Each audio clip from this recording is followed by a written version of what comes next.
What's up, Meta Nerds? This video is all about the Vigil-class Corvette. It was manufactured by Kuat Drive Yards, the same people that gave us all the other Star Destroyers used by the Republic and the Galactic Empire. It was sold to the Republic for 3.5 million credits, about a tenth of the Gladiator-class Star Destroyer.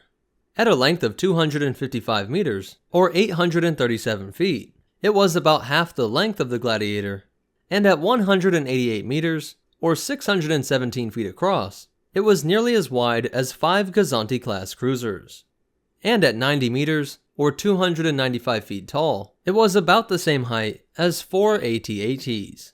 It came equipped with a Class 2 hyperdrive, the same as the ISD, while also having a backup Class 10, and being protected by shielding.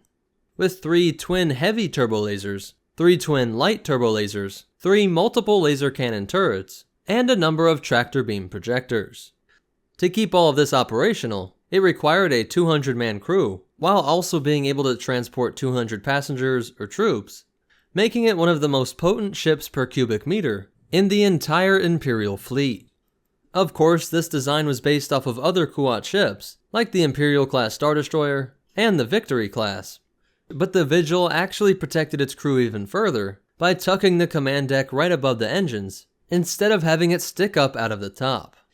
Its combined armament of light and heavy turbo lasers allowed it to take out small starfighters and punch holes in larger capital ships.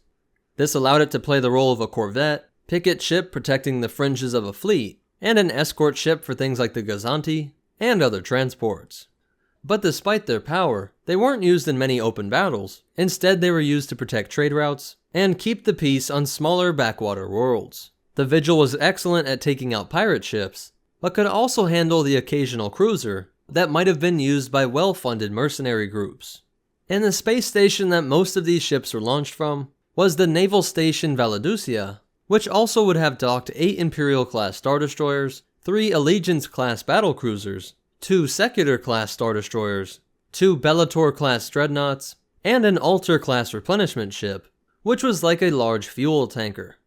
So that's it for the Vigil-class Corvette, and the only cool behind-the-scenes fact is that this was originally just a fan-made vessel, designed by Ansel Hazio, but he was approached by Lucas Licensing so that he could make artwork for the Essential Guide to Warfare, where the prolific Star Wars author Jason Fry incorporated some of Ansel's fan-made ships into new canon material.